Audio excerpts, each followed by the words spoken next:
What can you learn about your horse by falling off of him? Find out in this episode of Barn Stories. Welcome to the Barn Stories podcast. I'm Lori Prinz, editor of Equus Magazine. And I'm managing editor Christine Barakat. This podcast features our favorite essays and articles published in Equus over the past 40 years. Although Equus is known for articles on horse care and veterinary research, our editorial mission has always been guided by the bond that exists between horses and people. And each issue has featured a real-life story that celebrates how horses enrich our lives and touch our hearts. We've searched our archives, chosen the stories that resonated with our readers, and given them new life in this audio format. Longtime subscribers may recognize some of their favorite pieces.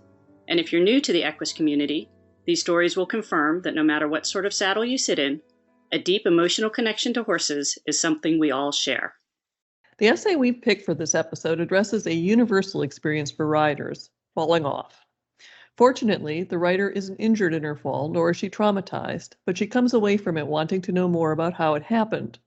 Ultimately, she develops a greater appreciation for how her horse sees the world.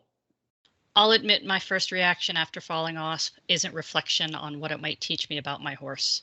As I get up off the ground, I'm usually wondering what it is I need to teach him so it doesn't happen again. So this story was a reminder that it's not about me all the time, which is a great life lesson in general, but particularly important when you're trying to develop a true partnership with a horse. So let's listen to From the Ground Up, written by Leslie Curl and read by Taylor Autumn.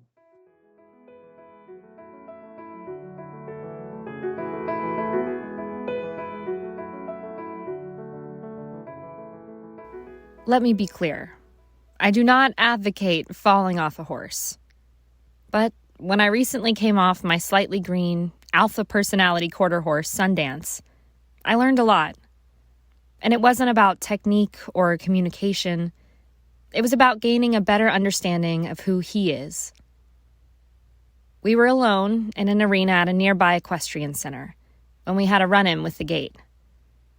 I came off gently, and he took off toward the far end of the arena. I just stood and watched him. He flat out ran to the other end, perhaps not so coincidentally toward home, then, still at full speed, followed the rail around to about mid-arena, where he turned toward home again. He ran several laps in this way. As a spectator, I have to say, it was a beautiful sight. There is nothing as graceful as a running horse. But, I thought, if this had happened on a trail, he would have been long gone. You've heard of those horses who don't abandon their owners when they fall off? First lesson, Sundance is not one of those horses. At least not yet. Sundance called out a couple of times while he ran those laps, and I wondered whom he thought he was calling to, since there were no other horses nearby. Second lesson, in times of distress, Sundance will look for any other horse rather than me for comfort. After he ran himself out and began trotting, I started my approach. Still on high alert, he kept his distance. I stood still and waited. After a minute, Sundance stopped and stared at me. It was as if his mind had suddenly come back online and he recognized me. His surprised expression seemed to say, "What are you doing here?" Hey, have you heard? The good folks from Farnham are giving away a gorgeous, decked-out Farnham 75th anniversary John Deere Gator, filled with $1,000 worth of Farnham horse care products. Visit www.farnham.com/75-giveaway to see the prizes and enter for a chance to win. Again, that's www.farnham.com/75-giveaway. Happy 75th anniversary, Farnham. Thank you for always being our partner in horse care.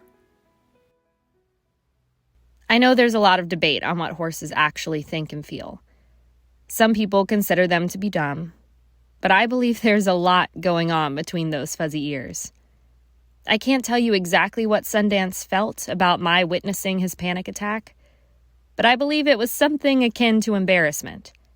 He lowered his head and slowly walked toward me. Third lesson, he may not turn to me first during a panic attack, But when his mind comes back, I am a person that he trusts. After quickly checking over him and my tack, I remounted. We did a few more short exercises in the arena, then headed home. Sundance was absolutely perfect during the extra work, the ride home, then a few extra laps and untacking. My slightly green quarter horse, who was never absolutely perfect, was perfect.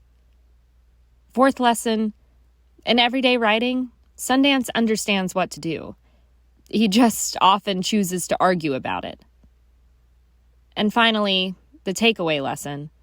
The first and foremost thing I need to work on is establishing a better relationship with Sundance, one based on trust and respect. I've heard it said that alpha horses aren't looking for a leader. They'll accept one, but they're not looking for one. It's clear to me that my quarter horse does not wholeheartedly accept my leadership. Perhaps he'll always be testing me to make sure I'm still up for the role. Either way, the light went on.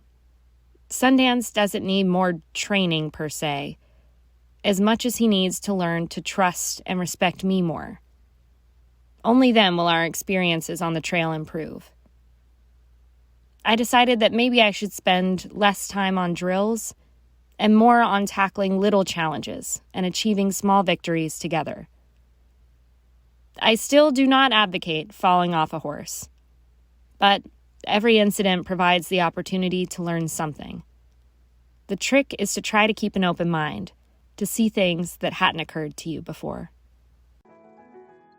Thanks for listening to Barn Stories. We hope you enjoyed this episode. If you have a favorite article or essay from the Equus archives that you'd like us to feature in a future podcast, let us know. You can reach us at equusbarnstories, all one word, @gmail.com. Did you enjoy this episode of Barn Stories? Head over to iTunes to subscribe, rate, and leave us a review. Thanks for listening. The Barn Stories podcast is a production of the Equine Podcast Network, an entity of the Equine Network.